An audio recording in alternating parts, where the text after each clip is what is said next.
Il faut savoir qu'un salarié par an consomme à peu près 4 kilos de gobelets. Et donc, cette gourde a pour but de limiter cette consommation. Donc, bien sûr, avec le Covid, cette activité de gourde s'est complètement arrêtée, puisque plus de sociétés travaillaient, donc plus de gourde à faire.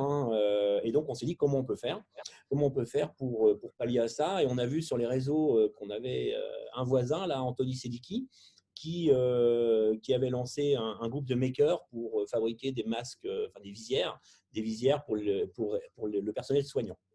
Et on s'est dit comment on peut aider ce monsieur-là, puisque notre carnet de commandes est en berne, comment on peut faire pour l'aider. On a mobilisé les équipes, donc on a étudié un plan de pièces assez simple d'une visière pour la réaliser au plus vite parce qu'on savait qu'il y avait d'urgence, quoi. Donc, on a mobilisé le bureau d'études chez nous. On a donc développé une visière.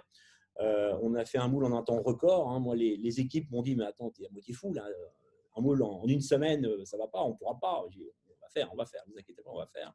Donc, on a mobilisé tout le monde. Les personnes qui travaillaient, parce qu'on en avait une grosse partie en télétravail aussi. Tout le staff était en télétravail. Moi, j'étais avec mon associé, mais sinon, il y avait beaucoup de personnes en télétravail. Et donc, on a lancé ce moule, on l'a réalisé en un temps record et on a fabriqué à peu près 30 000 visières pour le personnel soignant qu'on a distribué un peu partout en France, quoi. Donc voilà pour la partie un peu exceptionnelle pour nous de cette aventure Covid. Ensuite, pour vous parler de la société pendant cette période, beaucoup de personnes en télétravail, beaucoup de personnes en arrêt maladie aussi, puisqu'on avait des personnes à risque avec du diabète, de la tension. Donc ces gens-là, on leur a dit, écoutez, il ne faut absolument pas venir travailler parce que c'est trop dangereux. On a pris toutes les mesures nécessaires. On a distribué bien sûr des masques, on a mis du gel hydroalcoolique, on a laissé les portes ouvertes, on a réorganisé le réfectoire. On a vraiment fait attention aux distances de sécurité. Et puis, bon, écoutez, ça s'est plutôt bien passé. Les équipes, en tout cas, qui étaient ici, ont vraiment joué le jeu. Et on va voir un peu comment, là ça y est, c'est complètement arrêté. Là, maintenant, on va pouvoir retravailler normalement. On va voir un peu comment récompenser ces gens-là.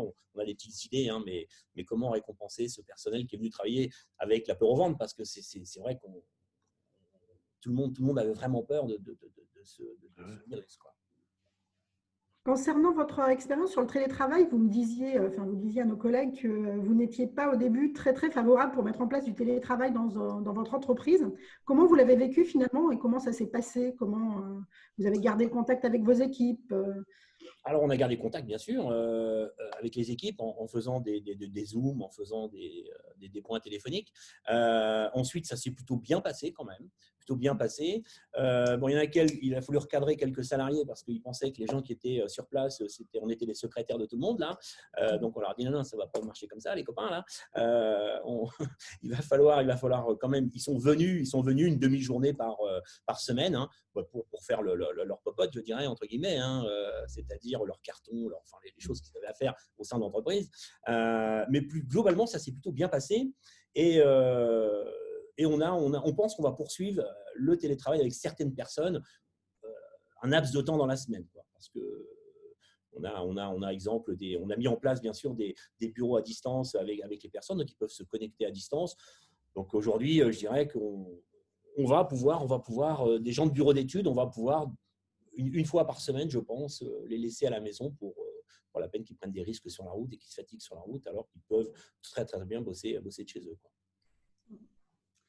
Concernant la relation que vous avez entre les équipes, parce que vous avez gardé effectivement une relation avec vos salariés, mais dans l'équipe, est-ce que ça s'est bien passé? Vous êtes quand même une cinquantaine de personnes. Est-ce que le contact pendant ces 2 mois, 3 mois pratiquement a pu se garder? Est-ce que ça a créé, qu'est-ce que ça a créé comme lien entre eux? Qu'est-ce que ça a apporté? Puis travailler sur ce projet rapide de visière aussi, ça a dû quand même apporter quelque chose dans l'équipe. Comment vous ressentez Oui, le projet Visière, vraiment, on leur a expliqué vraiment, et ça va nous faire réfléchir justement au mode de management lorsqu'on a de nouvelles affaires. Je pense qu'on ne communiquait pas assez avec les équipes à quoi sert la pièce, la pièce du client lambda, je dirais. Et donc, on va certainement mettre de plus en plus de communication, je dirais, sur une nouvelle affaire qui arrive, à quoi elle sert, dans quel contexte, quels sont les points critiques de cette pièce, beaucoup plus communiquer sur les pièces que l'on fabrique tous les jours, quoi. Ensuite, oui, ça s'est plutôt bien passé. Bon, on a eu quelques petites réflexions, bien sûr, de gens de production qui disaient ouais, mais eux, ils sont tranquilles chez eux, là, ils sont peinards, ils travaillent ou ils travaillent pas, on sait pas, machin. Je ne vous inquiétez pas, ils travaillent, hein, rassurez-vous, ils travaillent, et ils travaillent même, je dirais même plus que quand ils sont là, parce qu'ils ne sont pas perturbés toute la journée par plein de choses, par plein de sujets, quoi.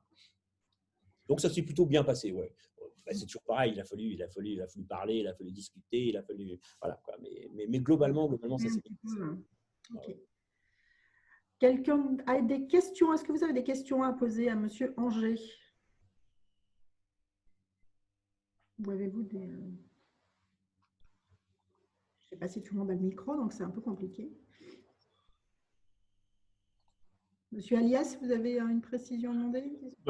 Moi, ce que je note, c'est que il y a quand même un partage beaucoup plus fort aujourd'hui de la stratégie que vous aviez quand j'entends, moi je suis un ingénieur, hein, donc je suis sensible à ce que j'entends, c'est-à-dire que bien souvent les hommes de l'art qui sont dans le bureau d'études, ce sont des techniciens ou des ingénieurs qui pensent, voilà, qui sont dans leur monde, alors que là, finalement, la distanciation, contrairement à ce qu'on croit, elle crée peut-être plus de contacts qu'on ne le pense, quoi. Oui, complètement. Vraiment, globalement, ça s'est bien passé. Moi, je suis un jeune, ouais, j'ai 50 ans, donc je suis assez jeune quand même. Ça fait une quinzaine d'années que j'ai repris la société. Mais j'ai une méthode de management qui est assez fluide, je dirais, beaucoup de dialogue. Moi, je fais fonctionner la boîte, je dis toujours en vieux père de famille, hein, mais voilà, je pense qu'il faut…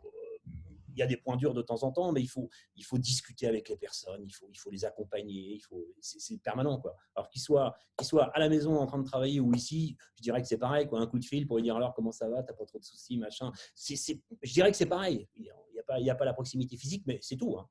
Oui. Globalement, moi j'ai été agréablement surpris de cette période, je dirais, avec du personnel qui travaille à distance et qui ont vraiment joué le jeu, quoi. Donc un patron qui est converti maintenant au télétravail.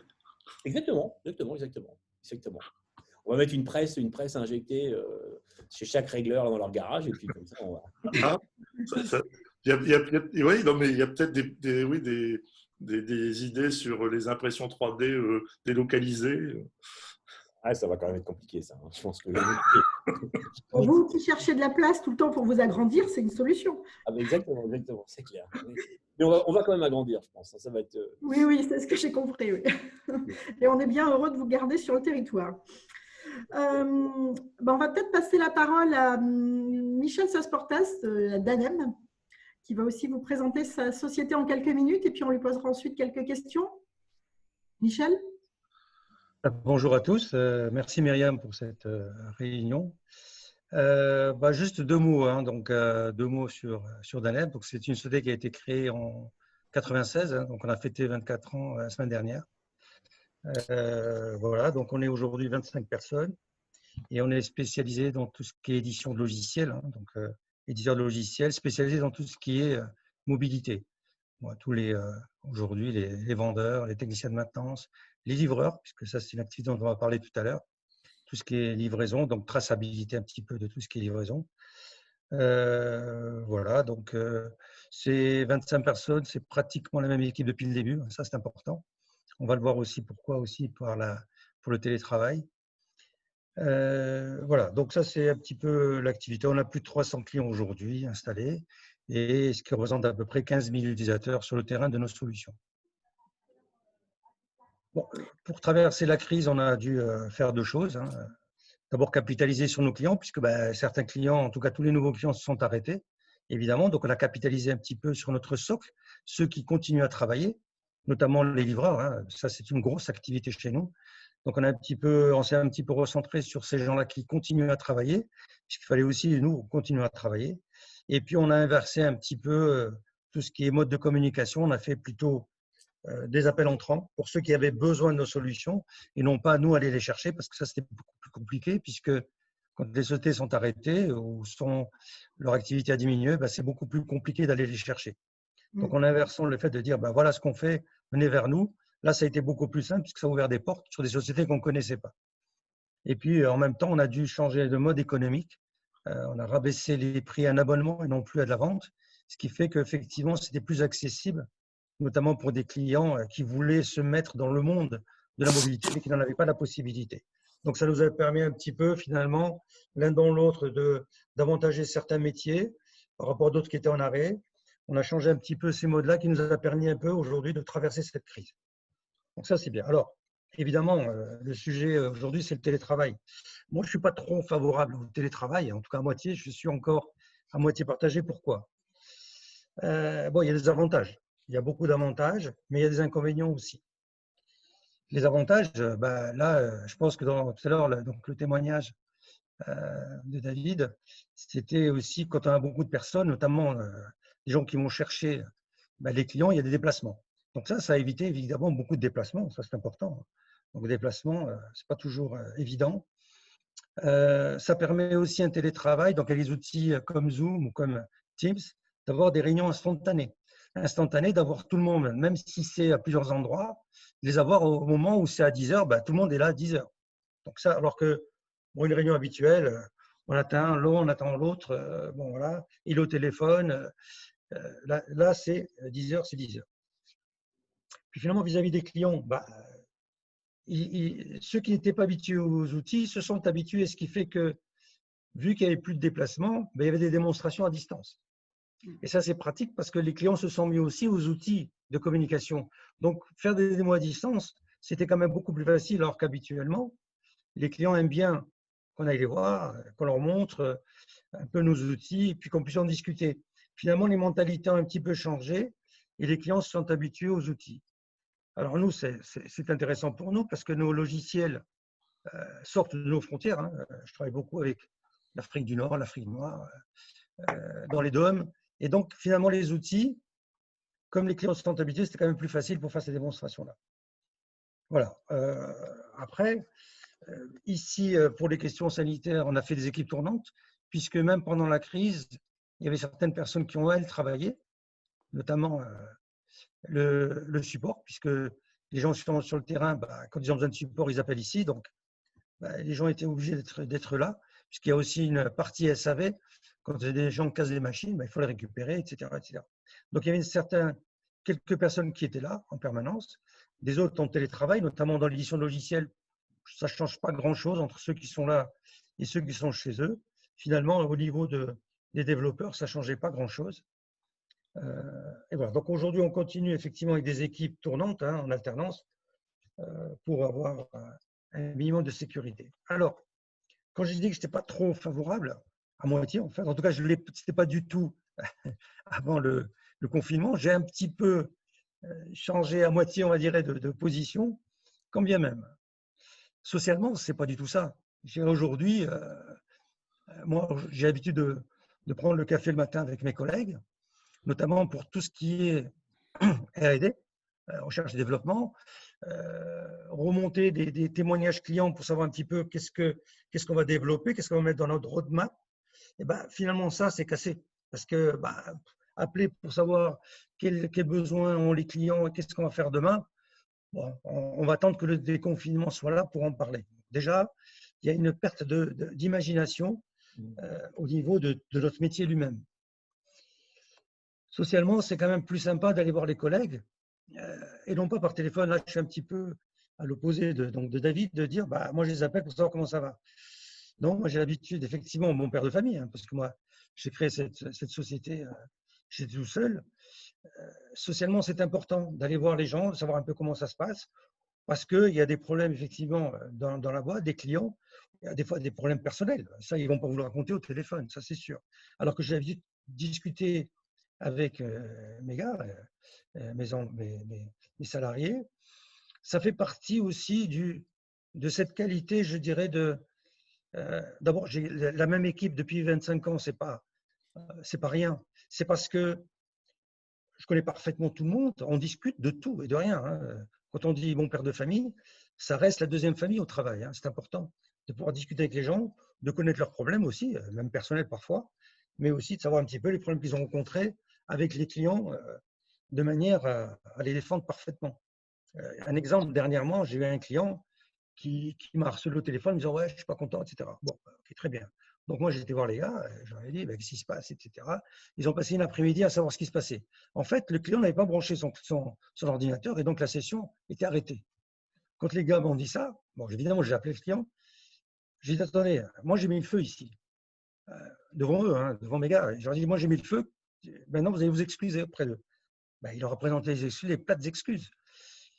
C'est pas aujourd'hui, oui, bon, ok, les gars, excusez-moi. Non, c'est une osmose. Et cette osmose, on ne peut pas l'avoir à distance. Ça, c'est pas possible. Et c'est ce qui fait aussi cette âme. Dans Nalem, quand vous rentrez, il y a une âme, il y a cet échange permanent qui fait aussi que les clients ont confiance. Ils connaissent la solidité des liens entre les gens. Et ça, socialement, on l'a un petit peu perdu. Moi, je suis content lorsqu'on a repris le 11 mai, tout le monde était content de reprendre. Tout le monde était content de se voir. Tout le monde était content de partager un moment qu'on avait l'habitude de partager. À midi, on déjeunait ensemble. Là, on ne déjeune plus ensemble. Le déjeuner, c'est aussi un espèce de lien à tous les niveaux. On peut parler du travail, mais on peut parler d'autres choses. Et ça nous permet de nous détendre, de sortir un peu du contexte du travail. On ne l'a plus. On ne déjeune plus ensemble. Voilà. Bon, après, il y a des tas de trucs. On peut aller beaucoup plus loin. Mais donc, télétravail, avantage, oui. Inconvénient, oui. Donc, je suis encore à moitié partagé, même si j'étais contre avant le confinement. Voilà. Et alors, pour l'avenir, qu'est-ce que tu envisages? Tu vas permettre à certains de tes salariés de continuer un jour par semaine ou tu comptes arrêter complètement? Non. J'ai un salarié qui est devenu maire adjoint à Fontenay. Il me dit, moi, mes réunions, etc. Bon, je vais le laisser en télétravail, sachant qu'il y a une grosse partie du temps qui va passer en réunion. Mais je lui ai dit la chose suivante. On est en confiance. Je ne veux pas entendre parler des clients. Parce que c'est vrai que les clients m'appellent, je fais le relais. Bougez pas, je rappelle, machin, et machin. On fait un peu le transit. Ce n'est pas acceptable pour moi. Donc, j'accepte. Donc, je vais accepter. Il y en a certains qui me disent, bon, télétravail de temps en temps, moi, je remets prendre une ou deux journées, je travaille chez moi. J'ai confiance parce que je connais les personnes. Les yeux fermés, j'accepte. Mais tout le monde ne le souhaite pas. Ah oui, moi, je vois des gens qui viennent tous les jours. Bon, voilà, ça reste dans le contexte de moitié-moitié. Bon, tu as quand même évolué sur le sujet, donc, puisque… oui, oui, bien sûr. J'ai évolué alors que ce n'est pas que je suis contre absolu. C'est que socialement, c'est important pour moi. On avait perdu ce côté un peu social, mais bon, voilà. Donc, oui, je continuerai le télétravail, mais pas à 50%, à 25%. Ceux qui souhaitent. Au volontariat. Ouais, Oui, exactement. En ce qui concerne cette reprise, comment tu la sens évoluer dans ton secteur d'activité? Comment ça se passe? Est-ce que tu as mis en place des choses particulières pour essayer de redémarrer plus vite? Comment tu envisages tout ça et comment ça se passe? Il y avait beaucoup de dossiers qui étaient avant le confinement, donc on les relance. Donc, c'est un métier où aujourd'hui, tout le monde a besoin de mobilité. Tout le monde a besoin de ces équipements pour pouvoir être concurrentiel dans leur métier. Donc, on a beaucoup de demandes. Il y a beaucoup de demandes. Et puis, depuis qu'on a changé… Je ne suis pas sûre que tout le monde ait compris ce que tu faisais, en fait. Ah, pardon. C'est un peu compliqué d'expliquer. En fait, aujourd'hui, quand vous avez une livraison d'Amazon, par exemple, quand on vous livre un colis, on vous fait signer sur un appareil pour pouvoir certifier que vous avez bien reçu le colis à tel moment. Eh bien, cette traçabilité, ces logiciels qui sont dans ces petits appareils-là, ces petits portables, c'est nous qui les écrivons, pour Amazon, par exemple. Et donc, le fait de dire « je vais signer sur l'écran », ça veut dire que derrière, il y a une remontée de cette information-là vers l'informatique centrale qui nous permet après de ne pas avoir de contestation, ce qu'on appelle la preuve de livraison. Donc, il y a une traçabilité du colis. Puis, à tout moment, vous pouvez savoir, vous, quand vous allez être livré, si le chauffeur est sur la route, s'il est à 5 minutes de l'endroit où il doit livrer ou s'il est à 3 heures et vous avez le temps de faire autre chose. Donc, tout ce que vous avez en suivi de livraison, par exemple, ce sont nos logiciels. Pareil, quand vous voyez un vendeur avec une tablette, aujourd'hui, il n'y a plus de documents. On dématérialise tous ces documents. Il n'y a plus de catalogue qu'on vient présenter, etc. Aujourd'hui, vous avez une tablette, on présente les produits. ce qui permet aux vendeurs de ne pas avoir des catalogues lourds dans les bras, ce qui permet aux vendeurs d'avoir toutes les informations de suivi de son client et d'après de pouvoir même prendre des commandes sur la tablette et par contre de les transmettre tout de suite au siège, intégrer directement l'informatique centrale. Ce qui évite finalement des ressaisies et des erreurs possibles, ce qui fait que le vendeur a tous les suivis de son client et a tous les stocks en temps réel. S'il y a un changement de tarif, il l'a tout de suite. Et donc, ça évite des litiges derrière avec le client. Donc, tout ça, effectivement, pour un technicien maintenant, aujourd'hui, il n'y a plus de papier. Le rapport d'activité, il y a des contrôles à faire, etc. Tout se trouve sur son petit appareil, avec des documents, des vidéos qui peuvent l'aider dans sa démarche de dépannage, etc. Donc, tout ça se fait maintenant par télécommunication. Et l'avantage qu'on a, c'est qu'on travaille sans avoir besoin du réseau Internet. Tout est embarqué. Donc, les logiciels sont plus compliqués, mais c'est ce qui fait notre force aussi. Tout est embarqué, donc un technicien peut travailler dans le sous-sol sans réseau sans aucun problème. Alors, je ne sais pas si je me suis mieux expliqué. Oui, c'est plus clair, je pense, pour les gens qui ne te connaissent pas. Du coup, par rapport à ce que tu nous dis, je pense que tu as dû avoir des nouveaux clients, parce qu'on a vu tous dans nos villes, etc., des nouveaux systèmes de livraison, les petits maraîchers qui s'y sont mis, certains restaurants, etc. Comment vous avez vécu ça avec des entreprises qui n'étaient pas forcément très à l'aise avec ces nouveaux outils, qui ne comprenaient pas forcément la démarche? Comment vous avez fait justement à distance pour Alors, aujourd'hui, dans tout ce qui est livraison, on a eu beaucoup de changements de métier. Des gens qui sont effectivement ont changé leur métier pour être livreurs parce qu'ils n'avaient pas le choix, les malheureux. Il fallait qu'ils trouvent du travail. Donc, mais bizarrement, ces gens-là étaient au courant des outils qu'il fallait pour entrer dans ce marché-là.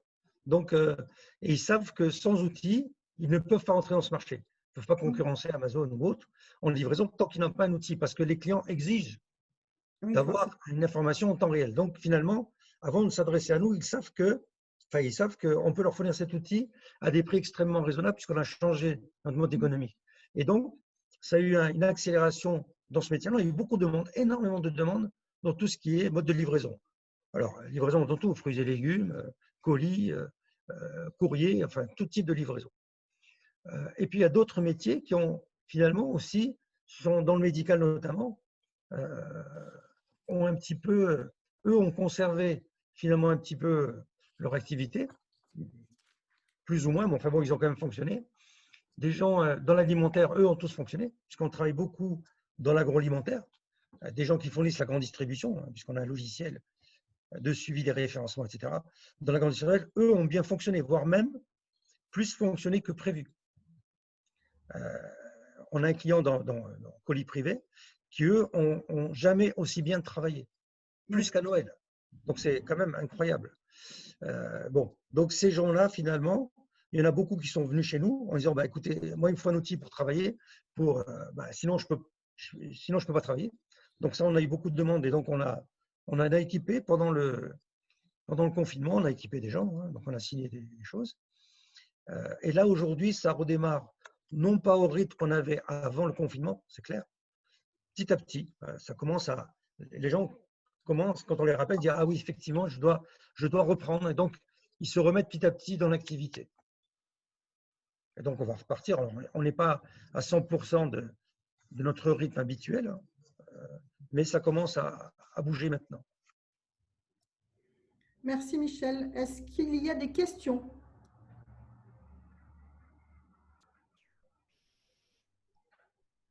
Bon, ça viendra peut-être après. Je vais repasser la parole du coup à Monsieur Agnès qui va nous présenter les outils du réseau. Voilà, donc, merci en tout cas de ces deux retours qui sont très intéressants. C'est deux pépites, deux belles pépites, de toute façon. Puis, David, j'ai fait aussi un effort. C'est qu'avant, je disais le télétravail forcé, y goûter, c'est l'adopter. Maintenant, je vais dire c'est s'adapter. C'est différent. C'est à un moment donné, voilà.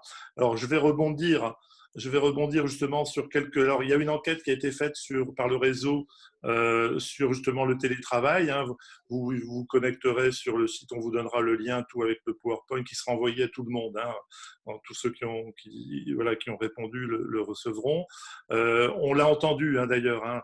Bon, il y a des chiffres, hein, 77% des répondants ont vu leur activité redéfinie. Bon, on voit bien que de toute façon, faire du télétravail, ça, ce que je disais tout à l'heure, ça redéfinit les activités. Donc, il y a 3 règles qui sont sorties. La première, c'est le télétravail, ça s'organise. Bah oui, mais déjà un travail normal, ça s'organise, mais là encore plus que d'habitude. Donc ça, c'est une première règle qu'il faut bien comprendre.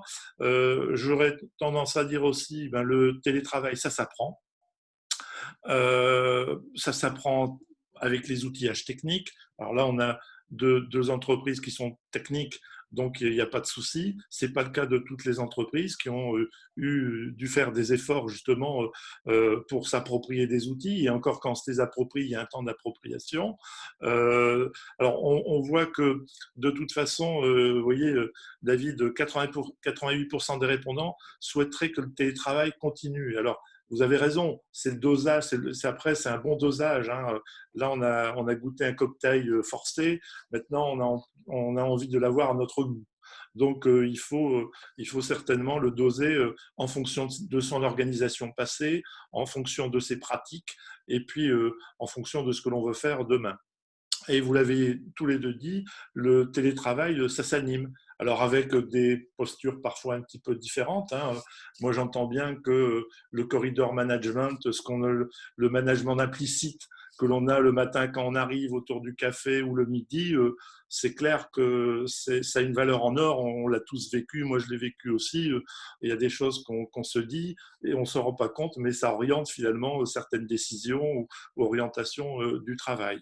Donc, ce qu'il faut retenir, c'est ça, finalement. Donc, on peut manipuler tous les chiffres qu'on veut dans l'enquête, mais ça s'apprend, ça s'organise et ça s'anime. Donc, c'est une fonction managériale intéressante. C'est tellement important que là, je vais vous faire, je dirais, la promotion de 3 outils hein, et 3 dispositifs, puisque c'est un ensemble de clubs et de chefs d'entreprise qui est sur votre territoire. Et ce qui est important, c'est d'avoir des outils très opérationnels. Donc, vous pouvez aller sur le site télécharger un kit télétravail du réseau. Alors, le télétravail, nous, on y a distingué dans ce kit 3 typologies hein, de télétravail. D'une part, celui qui se fait dans l'urgence, si tant est qu'il y en a encore. Mais en tout cas, quand le kit est sorti il y a un mois à peu près ou 5 semaines, c'était important qu'on puisse donner une réponse, je dirais, sur le télétravail dans l'urgence. Ceux qui ont déjà pratiqué, et c'est votre cas, comment on peut éventuellement aussi l'améliorer avec peut-être des phases pour le management qui sont encore inventées, ou est-ce que ça va devenir pour ceux qui estiment, et je pense à un webinaire que j'avais fait avec un grand des télécoms qui, lui, il voyait plutôt à 95% de ses troupes en télétravail ou, on va dire, en télédéveloppement, voilà, avec toutes les questions que ça pose sur cet axe stratégique. Donc, n'hésitez pas à aller sur le site de l'ARACT ou de l'ANAC, vous pouvez le télécharger en sachant que vous y avez vous allez y voir décrire hein, des chapitres sur les 5 dimensions organisationnelles du télétravail que sont l'espace, hein, ce que je disais tout à l'heure, hein, c'est quand même pas neutre. Je pense à des opérations qu'a mené, des actions qui sont menées par exemple à EDF, qui a mis en place un réseau de centres d'EDF où les cadres d'EDF peuvent bouger d'un centre à l'autre. Ils ont donc un espace de coworking pour le peu qu'il y ait réciprocité entre les centres, mais il y en a plein d'autres. Les centres de coworking peuvent devenir, pour répondre à la contrainte de temps, hein, je pense que ça va venir hein, dans le temps. Hein, en tout cas, la Smart Région qu'est l'Île-de-France va pouvoir certainement développer et elle a déjà développé des accès pour les salariés. Après, à charge dans la négociation entre le salarié et l'employeur de voir si on finance ou on cofinance, puisque maintenant il y a eu un rééquilibrage dans la prise en charge du coût. On pense souvent c'est que le coût du matériel, mais ça peut être aussi un coût, je dirais, d'espace, de proximité pour le salarié. Donc, c'est aussi les problématiques d'articulation des temps qui sont détaillées, c'est l'action aux outils numériques, c'est l'aspect management, peut-être avec, je dirais, quelques références par rapport à ce qu'on appelle des espaces de discussion. J'ai bien vu tout à l'heure qu'il y avait des espaces de co-conception qui se faisaient à distance, et c'est vrai que c'est pas simple, hein, partager un plan à distance, c'est pas simple, ou manager des collectifs de travail. Donc tout ça, c'est, vous avez des livrets, des points de repère, des schémas de synthèse, des tableaux à remplir qui vous permettent un peu à la fois de pouvoir choisir le type de situation que vous souhaitez pour le télétravail. Donc, première action, le kit, vous pouvez télécharger le kit télétravail, ça c'est très pratico-pratique. Deuxième action qui peut servir aussi vos entreprises et vos clubs, c'est l'action qui est énorme et qui a été demandée par le cabinet de la ministre du Travail et au réseau Anactarac, qui est l'action objectif entreprise.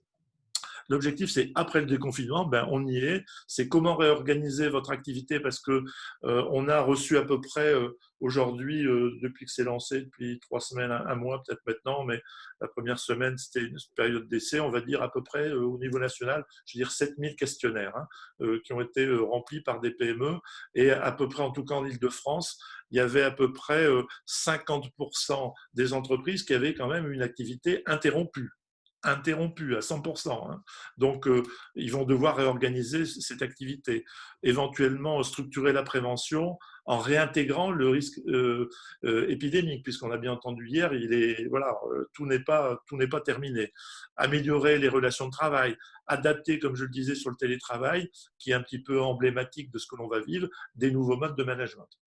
Donc, l'idée, c'est de dire, soit on va pouvoir orienté, et en ce cas, lors du téléphone, lors de la prise de téléphonique, on peut éventuellement orienter sur d'autres partenaires du réseau. Alors, on donne la possibilité, l'entreprise qui va répondre sur le questionnaire, elle aura un premier radar pour positionner sur les axes de management, de prévention, de RH, etc. Mais elle peut aussi être conseillée, un peu comme on le fait aujourd'hui, avec des formes soit de webinaires collectifs, soit des actions qui vont permettre l'accompagnement. Donc, orienter, conseiller, accompagner.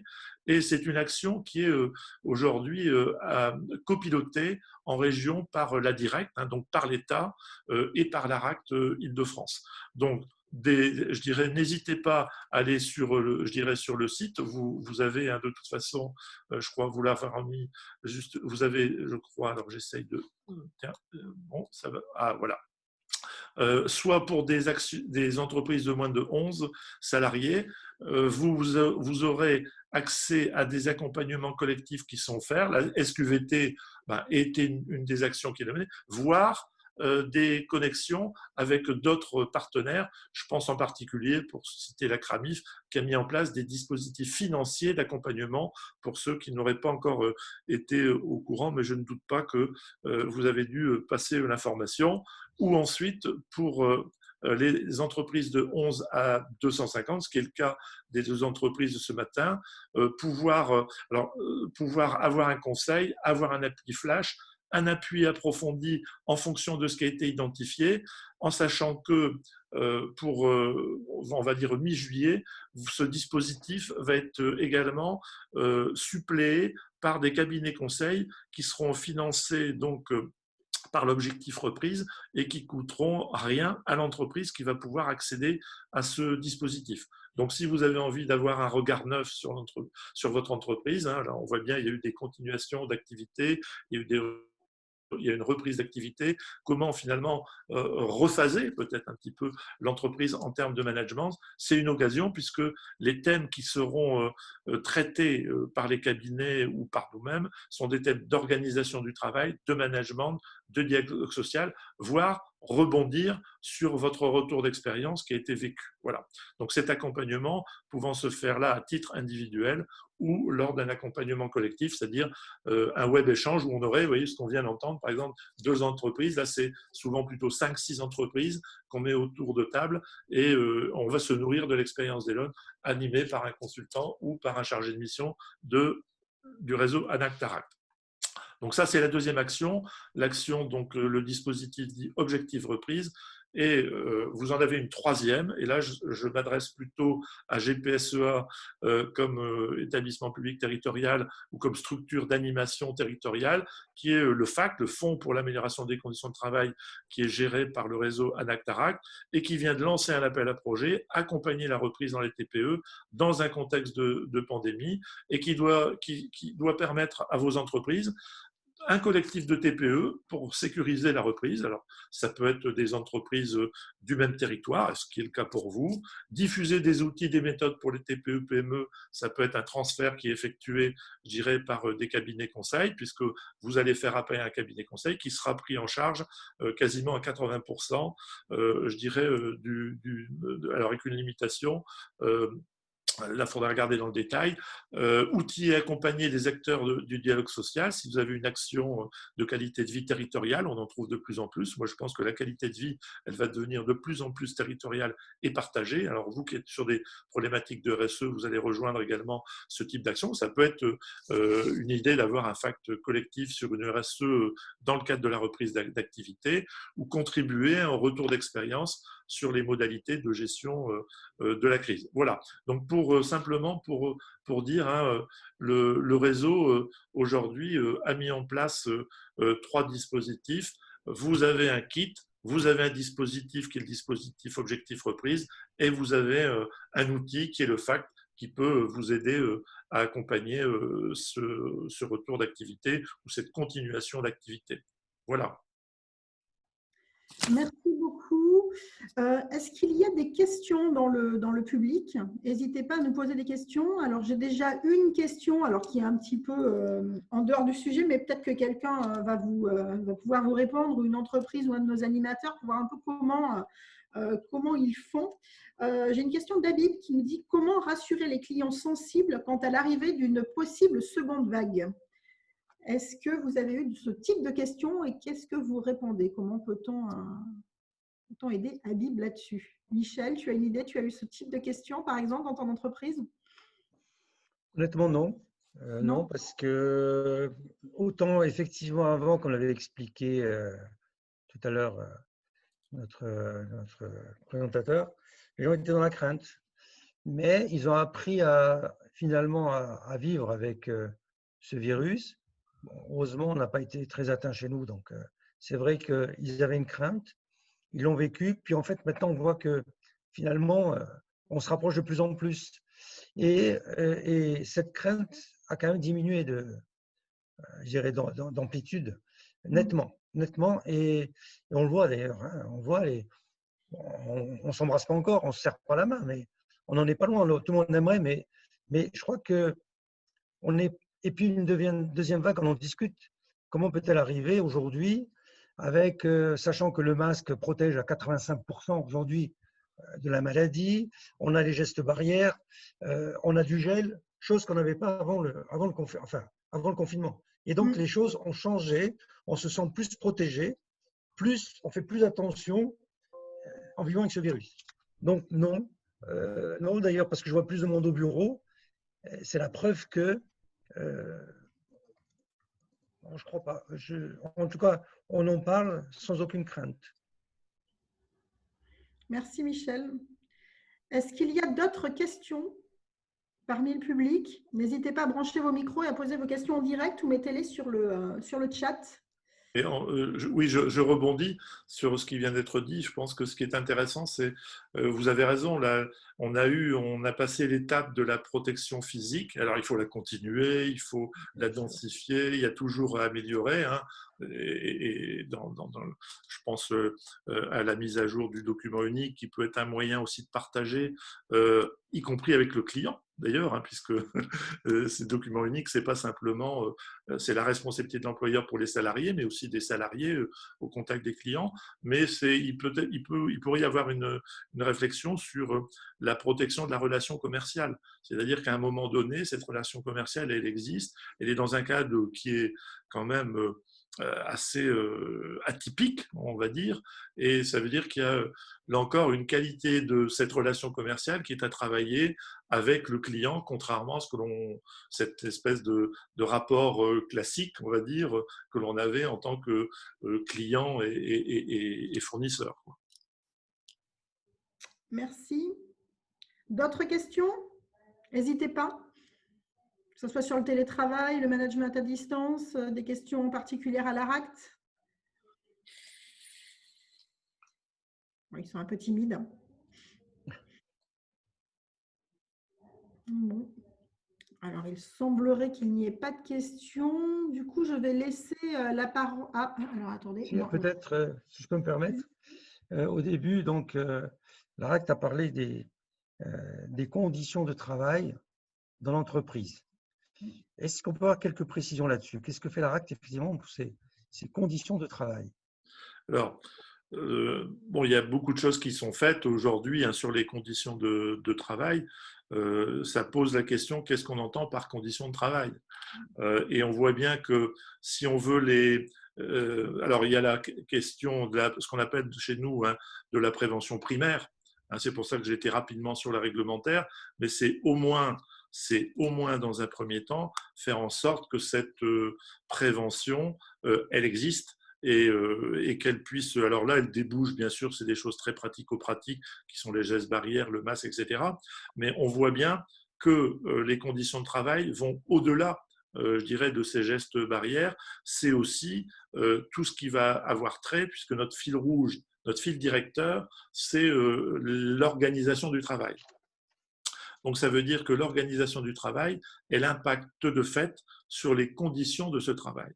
Donc, on est donc aujourd'hui comme on est dans un mode dégradé qui est en train de reprendre une forme stabilisée, on va dire, mais ça va se faire étape par étape. Vous le disiez vous-même, on va monter, on va revenir, je dirais, à notre marché classique, entre parenthèses, ou à stabiliser les relations commerciales avec l'ensemble de nos clients. Ça ne va pas se faire du jour au lendemain. Donc, ça veut bien dire que l'organisation, elle va se transformer au jour le jour et travailler sur les conditions de travail, c'est travailler, en tout cas dans le contexte d'aujourd'hui, sur la conscience qu'on doit avoir de cette organisation qui va se transformer petit à petit. Et donc, c'est veiller à ce que la prévention soit au cœur un petit peu du dialogue que vous pouvez avoir avec les salariés. Alors, ça peut se faire. Ça me rappelait une étude que j'avais menée il y a de nombreuses années avec les chambres de commerce, chambres régionales de commerce à l'époque, qui était, en vous entendant, sur les typologies des dirigeants. Et bien évidemment, en fonction je dirais, du vécu du dirigeant, de son propre point de vue, de son être même, je dirais, on aura forcément des conditions de travail qui évolueront différentes. Mais moi, je dis souvent, c'est Picasso qui disait toujours, les gestes d'amour n'existent pas, ou l'amour n'existe pas, ce sont les gestes d'amour qui existent. Et les salariés, ce qu'ils attendent, c'est souvent ça. C'est combien, enfin moi je fais pas mal de CHSCT, combien enfin de CSE maintenant, combien vous êtes prêts à mettre sur la table pour les conditions. Alors qu'en conditions de travail, ça peut être effectivement des problématiques d'investissement, ça peut être des problématiques, je dirais, de réorganisation, et plutôt, je dirais, de réorganisation partagée. Et donc, le partage peut être une fibre naturelle chez le dirigeant ou c'est encore parfois une fibre à travailler. Alors, nous avons quelques questions qui viennent d'arriver. Une question de Guillaume Bourlet qui nous met: quid du management à distance? Est-ce que vous avez déjà des outils ou des choses qui pourraient aider les entreprises pour justement manager à distance, des clés, des petites… Oui, alors je vais revenir parce que je me suis rendu compte que j'avais été trop vite. Voilà. Il y a donc effectivement des webinaires qui existent et que vous pouvez télécharger. Donc on l'enverra, tout ça on l'a dit tout à l'heure, mais la répétition c'est une pédagogie. Donc vous avez certains webinaires qui existent, en particulier sur comment manager et réguler la charge à distance.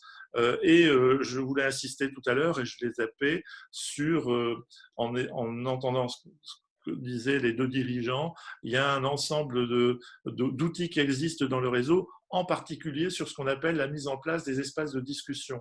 Alors, Alors bien sûr, dans les ingénieurs, les espaces de discussion sont souvent, mais ils ne sont pas que, et ne doivent pas être que des espaces de solutionnement technique. Ils peuvent aussi être je dirais, des lieux de créativité ou des lieux de partage à un moment donné, lorsque l'on a un problème qui est peut-être un problème d'organisation du travail.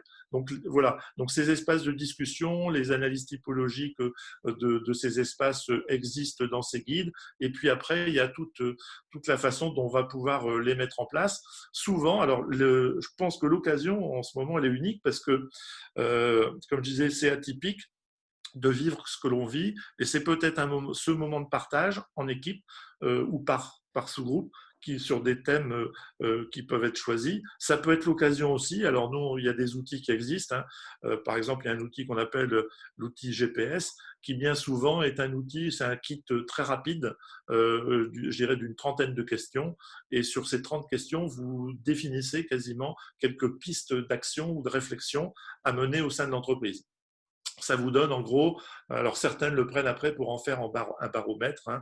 On l'a beaucoup développé, en tout cas dans le secteur des services à la personne, dans le secteur de l'économie sociale et solidaire, mais on l'a fait aussi et on le fait aussi dans certaines entreprises. Donc c'est un baromètre clé qui n'est pas là simplement pour donner de la statistique, surtout pas, parce que ça ne sert à rien, c'est surtout pour donner quelques pistes d'action à venir et alimenter éventuellement des problématiques de management à travers je dirais, la constitution ou l'évolution de ces espaces de discussion.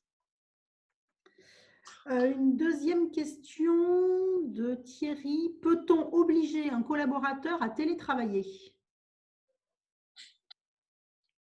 Il y avait un avocat autour de la table. Oui, Catherine, tu es encore là? Toujours là. Je suis toujours là. Je ne sais pas si vous m'entendez. Oui, parce que j'ai un contrat de travail. Oui. Alors, on était dans une situation un peu particulière où là, effectivement, le télétravail, on a pu l'imposer dès le 17 mars. Aujourd'hui, c'est plus compliqué d'envisager d'imposer le télétravail, si ce n'est quand on est effectivement dans une problématique où on va devoir continuer à respecter des règles de distanciation qu'on ne peut pas respecter. Donc là, pour le coup, on n'a pas véritablement le choix.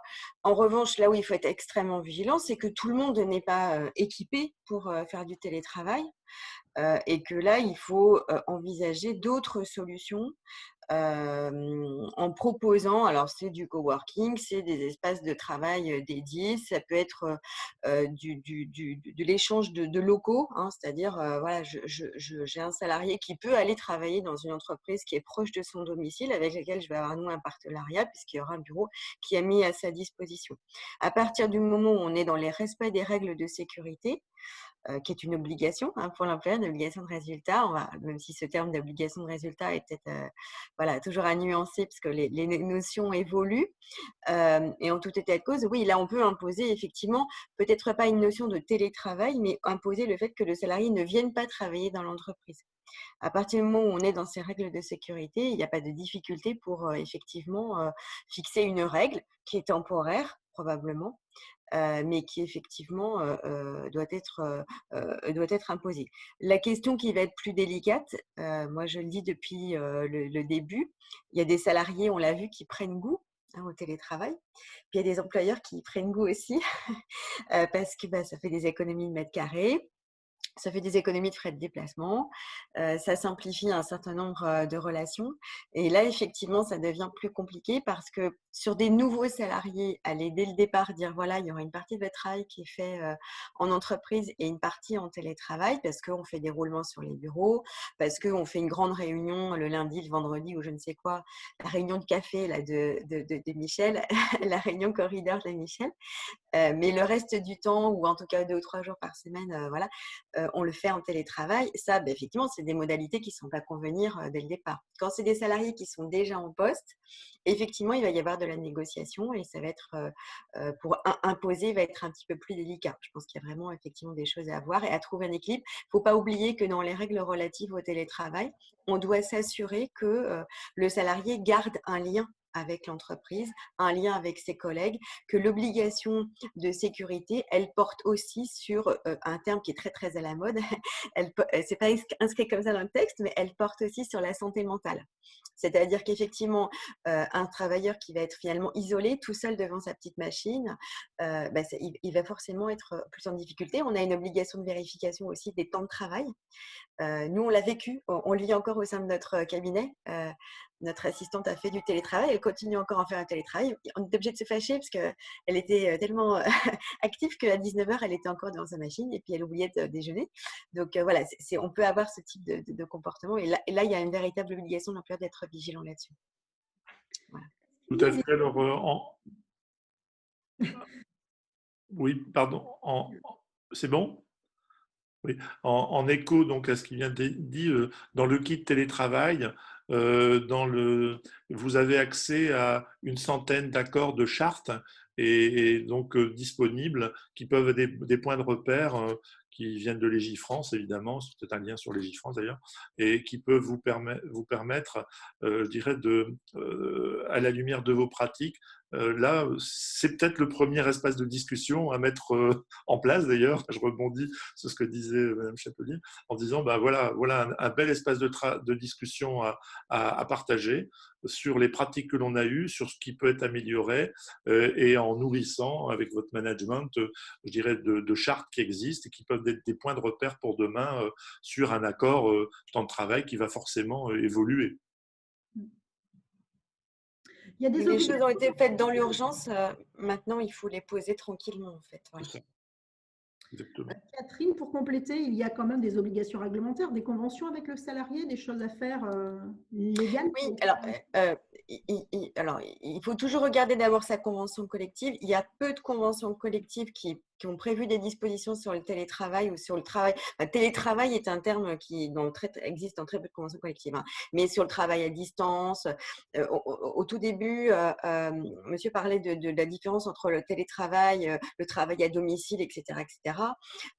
C'est des notions qui existent dans le code du travail, mais qui sont parfois, les contours sont parfois flous, hein. Le travail à domicile, par exemple, on voyait ça dans les campagnes quand effectivement il y a des gens qui travaillaient du travail à façon à domicile. Ça existe encore, hein, dans certains métiers, mais c'est pas du télétravail à proprement parler. Le télétravail, c'est une notion qui a été créée avec les outils informatiques et avec l'internet. Donc il faut toujours regarder sa convention collective en cherchant pas forcément le terme télétravail, encore une fois, parce qu'il n'existe pas. Voilà. Mais il y a quand même parfois des notions où de travail à domicile, à distance, voilà, c'est des termes qu'il faut rechercher. La deuxième chose qui est à prendre en considération, donc il y a eu une évolution, hein, sur le télétravail. On avait très très réglementé les choses avec un accord national, et puis finalement, on a un contour qui est un petit peu plus souple, mais quand même avec des obligations générales. La première chose, c'est que il y a la question des temps de travail, du maintien du lien. J'en ai parlé, du maintien du lien avec l'entreprise. C'est-à-dire qu'il y a vraiment une obligation de vigilance sur les gens qui seraient en total télétravail. Or, ça arrive. D'abord, il y a des demandes de salariés. Moi, je le vois très souvent dans les entreprises. Par exemple, chez les experts comptables, c'est assez fréquent. Et puis là, avec le confinement, on a des gens qui ont vécu dans 30 mètres carrés pendant 2 mois et qui se sont dit plus jamais. Et qui se disent je vais aller après tout, j'ai fait du télétravail pendant 2 mois, je vais continuer et je vais déménager à la campagne parce que je ne peux plus rester comme ça. Et donc, on va avoir des demandes de gens qui vont être en télétravail complet. Donc là, il faut vraiment être vigilant sur, j'ai envie de dire presque une obligation à venir quand même de temps en temps dans l'entreprise. Ça, c'est vraiment quelque chose à réfléchir. Encore une fois, des questions de santé mentale et d'organisation du management. Et puis, la question qui n'est pas forcément la question principale, mais qui finit par créer des petits points de friction, il faut être assez vigilant là-dessus, qui est la question de la prise en charge des frais. Est-ce qu'effectivement, je vais indemniser, entre guillemets, le salarié de l'espace qu'il réserve dans son domicile pour télétravailler? Est-ce que quelque part, je vais faire un petit contrat de location en quelque sorte, hein, voilà, finalement, il y a des mètres carrés qui sont réservés. Est-ce que je lui fournis le matériel? Est-ce que c'est moi qui entretiens son ordinateur, son téléphone portable, l'imprimante, etc. Est-ce que si j'ai du papier qui doit être imprimé, est-ce que je fournis les cartouches et le papier, ou est-ce que j'indemnise? Est-ce que je prends en charge une partie du forfait Internet, hein, la téléphonie? En théorie, oui, voilà. C'est à négocier. c'est à négocier. Moi, ce que j'avais mis en place dès le 17 mars à 9h30, mes clients avaient un kit d'urgence. C'était le fait de dire, voilà, écoutez, on est dans l'urgence, c'est pas la catastrophe. Prévoyez même une indemnisation forfaitaire. Voilà, en disant, voilà, écoutez, dans un premier temps, on va me dire, je dis n'importe quoi, 20, 30 euros par mois pour contribuer à la prise en charge de tout ça. Voilà. Après, je pense que c'est des questions à négocier. On peut peut-être faire du forfaitaire pendant un certain temps, ou on peut faire au contraire, dire, voilà, vous me fournissez les factures, puis moi, je vous paye 50%. Je dis 50% comme je dirais 30 ou 60. Évidemment, s'il y a l'abonnement Netflix, etc., dans les abonnements, il faut peut-être faire des petites distinctions. Mais voilà, il y a des choses à faire. Et puis, il y a aussi un point important, c'est que on parlait de l'obligation de sécurité par rapport au temps de travail, par rapport au fait que les gens sont chez eux et que c'est compliqué de garder un lien avec les autres. Il ne faut pas oublier que la médecine du travail, elle continue à exister, donc il faut continuer à envoyer le salarié et peut-être être assez vigilant d'ailleurs sur notre état de santé par rapport à ça. Il faut voir que l'employeur peut avoir la possibilité d'aller contrôler lui-même. On est entre il peut aller contrôler et voir, il a l'obligation de contrôler. En tout cas, il a l'obligation de s'assurer. L'obligation générale, c'est qu'il a l'obligation de s'assurer que le salarié dispose d'un espace de travail et des moyens techniques. Alors, la mise en œuvre, elle n'est pas tout à fait simple parce que ça veut dire qu'il faut aller faire toc-toc et rentrer au domicile du salarié, ce qui n'est pas forcément évident, mais il faut au moins prévoir cette possibilité-là de manière à ce que l'employeur puisse demander au salarié qu'on sent en difficulté d'avoir à vérifier ces éléments-là. C'est des choses qui sont assez difficiles, qui sont assez délicates, mais en tout cas, il ne faut pas les oublier. Donc, c'est vraiment, monsieur parlait d'un déroulé de questions. Je pense qu'effectivement, il y a tout un tas de questions. Il y a des éléments techniques. Est-ce qu'on va contrôler le temps de travail avec moi, j'ai un questionnaire que je remets aux employeurs. Est-ce qu'on va contrôler le temps de travail avec une connexion à une plateforme? Qui va être le référent? Qui est le supérieur finalement dans le télétravail? C'est le chef d'entreprise, c'est le chef habituel, c'est quelqu'un d'autre? Quel type de management on a? C'est du management transversal, etc. Donc, il faut vraiment se poser toutes ces questions-là en amont pour rester dans le cadre. Et les deux éléments principaux, c'est encore une fois la prise en charge des frais, même si c'est anecdotique, éviter les points de friction. Et la deuxième chose, c'est l'organisation du travail par rapport à la sécurité, par rapport à la santé du salarié. Voilà. Ça, c'est les 2 points sur lesquels il faut être, les 2 cadres, les 2 choses qu'il faut cadrer. Je ne sais pas si je réponds à vos questions. Très bien, parfait. Une dernière question de Marlène qui demande si l'ARACT, l'ANACT vont-elles étoffer leur équipe pour accompagner les TPE et les PME en région? Il y a des recrutements effectivement en cours qui ont été bloqués pendant un moment et qui reprennent et on en discutera. Alors le réseau ANACT-ARACT, c'est une chose, mais égoïstement pour l'ARACT Île-de-France, effectivement, on a un bureau et on en parlera dès cette semaine. Donc de toute façon, vous pouvez aller sur le site ANACT et des ARACT. Les offres sont affichées quand il y en a. Après, il ne faut pas oublier que le réseau ANACT-ARACT, c'est un réseau qui est financé aussi en grande partie par des financements d'État, parfois dans certaines régions, par les conseils régionaux.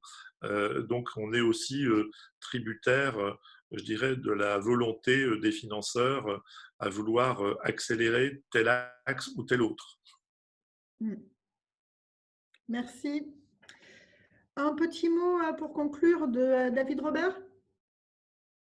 Il est encore là, David?